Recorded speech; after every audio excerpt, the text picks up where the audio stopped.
Today we are going to be creating our Spanish tile designs using symmetry and geometry. We're going to start with a 4.5-inch square, and we need to divide that square in half from corner to corner. So I'm going to take my ruler, put it so it matches up on one side with the edge. So I want that edge right up touching the corner, not in the middle so it hides the corner, but you need to see the corner and see the corner on this edge. So adjust your ruler until you can see both corners. You're going to use a pencil, but I'm going to use a pen just so it shows up a little better. And you're going to draw a line connecting corner to corner. Then you're going to turn your ruler to the other set of corners, and you're going to connect both those corners. Remember, don't hide the corners. You need to be able to see both corners. And use your pen to connect both corners again. We just did some fractions. First we divided it in half, and now we have 4 quarters to our square. The next thing is we're going to divide it yet again, and I'm going to divide it in half horizontally and in half vertically. I want to make sure my line goes right through that center point. If you put the very end of your ruler up against the edge of the paper, it can help you make sure your ruler's not crooked. Because if my ruler's crooked like this, I can see a little triangle shape of paper showing. So I want it to be flat. And then I draw my line on the edge, making sure I go right through that center point. Then I'm going to turn my ruler vertically, matched up so I can see that center point. Don't hide it. Got to see that center point. Match that edge right there so that it's flat, and draw a vertical line. I've divided my paper in half 2 more times, so now I should have 8 triangles, 4 on one side and 4 on the other side. I've divided it into 8ths. These lines I have drawn on are called construction lines. We are not keeping them in our final design, but they're going to help us create the design that we choose, and making sure it's symmetrical. So when something's symmetrical, it's the same on one side as it is on the other side. We're going to make ours symmetrical at an angle like this, and we're going to have one point that's going to be the center of our design, because our design right here, this is just 1/4 of my final design. I'm going to print it so it goes over here, and then down here, and then over here, always having that in the center. So choose one corner to be a center point, and that's a good starting point. I want everything on this side to match what I see on that side, as if there's an imaginary line drawn through the middle over here. I've got the actual line to help me out. So I'm going to start by drawing a simple shape at my center point. I'm just going to draw 2 lines to make a little square. I'm going to add in 2 vertical lines, a vertical line and a horizontal line there. And then I'm going to do my little flower design. These lines help us make it symmetrical, so I'm going to start a little bit down from the top and draw a line down. And then I want to match the same line on the other side. And then a little curve of the flower here. I'm going to match that same curve of the flower on the other side. Try to keep the same amount of space between my design and the line. Then I'm going to add one more curve. One more curve. There we go. Now I'm going to add some more designs. This section right here will be flipped and mirrored over when we do our printmaking step. So I'm just doing half of that shape on this side. So here's another little flower, but it's just half of it. I'm gonna do it again over here. Curves down, up and down. And then the other half of that will be repeated when we print.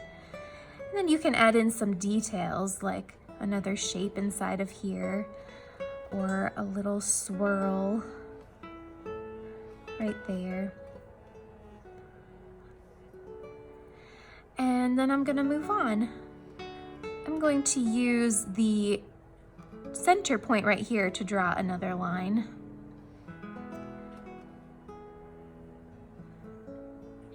Do a little curve.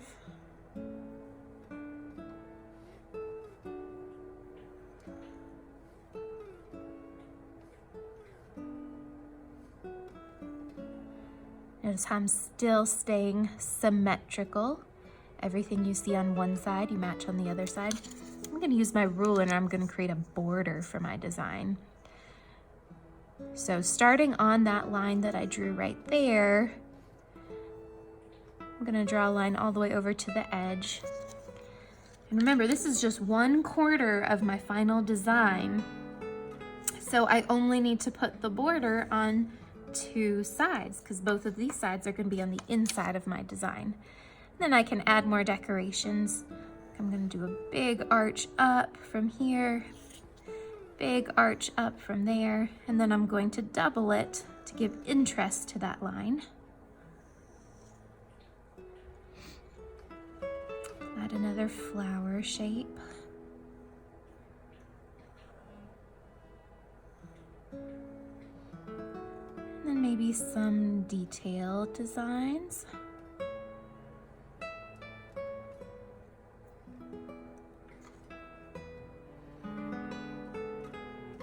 Remember, when you add something on one side, you have to add the same shape on the other side. I got a little off being symmetrical because this one's above my center angle line here and that one's below, but it's still close. I'm gonna add, I don't quite have room for that same pattern, so I'm gonna add a different pattern over here. And then maybe something on the edges over here to be repeated when I print my design. So this is going to go right off onto the edge of the paper, so it'll be repeated.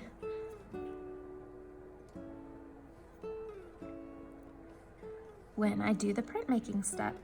I don't want to go too tiny with my details because all of this is going to get carved into a piece of foam. And if they're too close together, when we carve it into foam, all the designs will disappear into each other. But that is the end of the first step. When you complete this, I will pass out a piece of foam that you will trace it onto with a ballpoint pen.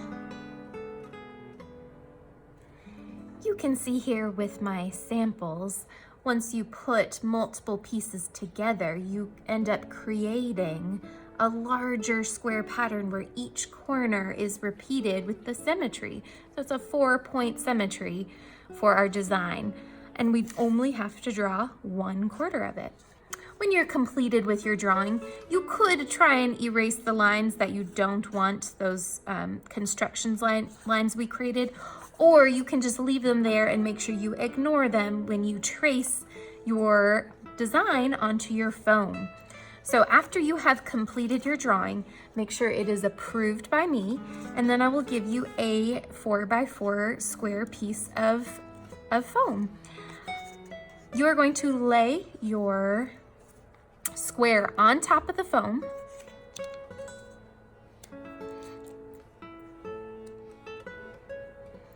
You're going to use a small piece of tape to attach your paper to the foam. I'm just going to do it on one side, put it on the top, and then fold it over to the back.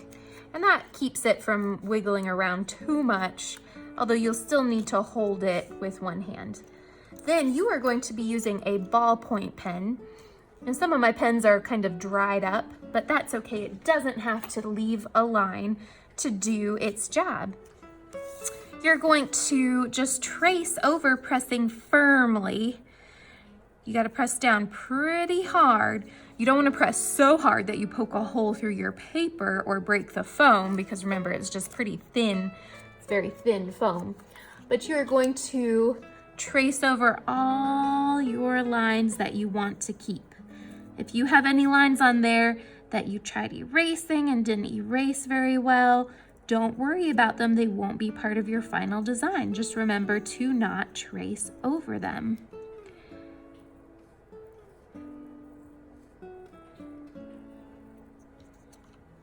Make sure you hold your paper still. Mine's starting to move just a little bit. You gotta hold it still.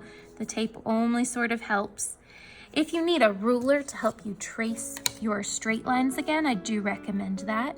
So I'm gonna use my ruler to get my really straight lines, because I think I'll have a hard time tracing over it and still keep it just as straight. Remember, you need to press firmly, but not so hard that you're going to rip through the paper or the foam. It's okay if you don't exactly trace over every line, just get as close as you can.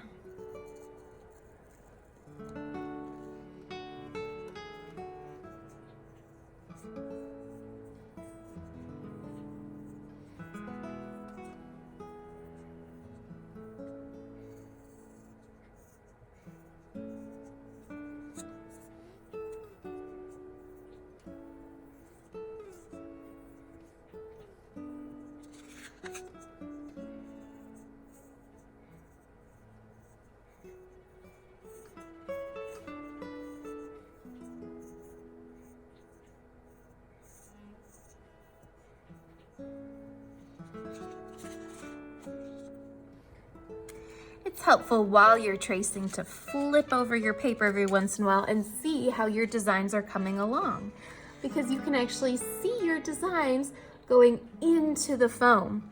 Now, once you have traced everything, you're not quite done yet. In order for the printing process to work the best, you need to go over it a second time to make sure you have all your designs pushed down really well.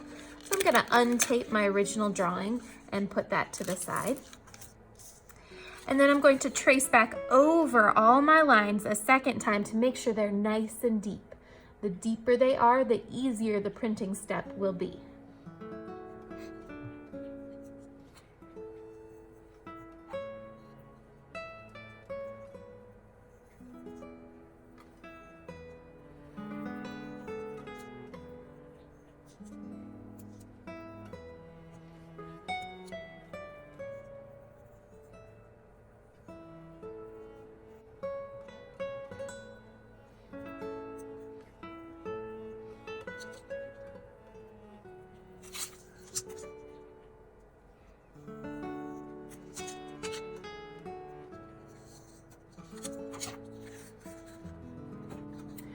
When you have finished tracing over all your lines, use your finger to run across your design and make sure you can really feel the bumps. If you don't feel deep bumps, you need to go back and trace it yet again.